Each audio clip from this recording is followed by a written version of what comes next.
Kerala public service കമ്മീഷൻ്റെ പ്രൊഫൈലിൽ എന്തൊക്കെയാണ് സ്വയം തിരുത്തൽ വരുത്തുവാൻ കഴിയുക? നമുക്ക് വിശദമായി മനസ്സിലാക്കാം.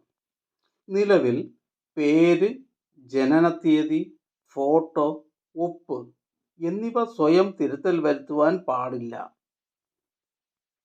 എന്നാൽ സമുദായം, യോഗ്യത തുടങ്ങിയവയുമായി ബന്ധപ്പെട്ട തിരുത്തലുകൾ സ്വയം ചെയ്യാവുന്നതാണ്. ഒറ്റത്തവണ വെരിഫിക്കേഷൻ സർട്ടിഫിക്കറ്റ് ലഭിച്ചവർക്കും ലഭിക്കാത്തവർക്കും സ്വയം തിരുത്തൽ വരുത്താവുന്നതാണ്. വെരിഫിക്കേഷൻ സർട്ടിഫിക്കറ്റ് ലഭിച്ചവർ സ്വയം വരുത്തിയ തിരുത്തലുകൾ അടുത്ത സർട്ടിഫിക്കറ്റ് പരിശോധനാ സമയത്ത് ഉദ്യോഗസ്ഥർ പരിശോധിക്കുന്നതാണ്. എന്നാൽ സർക്കാർ സർവീസിൽ ഇരിക്കുന്നവർക്ക് ഈ അവസരം ഉപയോഗിക്കുവാൻ കഴിയുകയില്ല.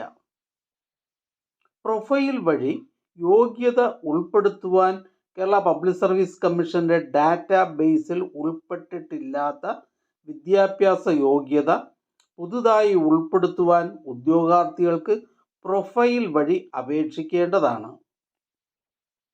ഇതിന് പ്രൊഫൈലിൽ ലോഗിൻ ചെയ്ത് റിക്വസ്റ്റ് ലിങ്കിൽ ക്ലിക്ക് ചെയ്യുക. അപ്പോൾ ലഭിക്കുന്ന OTP ഉപയോഗിച്ച് ഡാറ്റാബേസിൽ ഉൾപ്പെടുത്തിയിട്ടില്ലാത്ത വിദ്യാഭ്യാസ യോഗ്യത ചേർക്കാൻ അപേക്ഷിക്കാവുന്നതാണ്. യോഗ്യതാ സർട്ടിഫിക്കറ്റ് അപേക്ഷയോടൊപ്പം സ്കാൻ ചെയ്ത് അപ്ലോഡ് ചെയ്യേണ്ടതാണ്. യോഗ്യത ഉൾപ്പെടുത്തുവാൻ തപാൽ വഴിയോ ഇമെയിൽ വഴിയോ സമർപ്പിക്കുന്ന അപേക്ഷകൾ കേരള പബ്ലിക് സർവീസ് കമ്മീഷൻ പരിഗണിക്കുന്നതല്ല. കേരള പബ്ലിക് സർവീസ് കമ്മീഷനിൽ ഓൺ ടൈം രജിസ്ട്രേഷൻ അറിയേണ്ട കാര്യങ്ങളെക്കുറിച്ചും ഡയബറ്റിക് രോഗികൾക്ക് PSC പരീക്ഷാ ഹാളിൽ ലഭിക്കുന്ന പ്രത്യേക പരിഗണനകൾ എന്തെല്ലാമെന്നതിനെക്കുറിച്ചും കേരള പബ്ലിക് സർവീസ് കമ്മീഷനിൽ പ്രൊഫൈലിൽ ജനനത്തീയതി എങ്ങനെ തിരുത്താം എന്നതിനെക്കുറിച്ചുമുള്ള വീഡിയോയുടെ ലിങ്കുകൾ എൻ്റെ സ്ക്രീനിൽ നൽകുന്നുണ്ട്.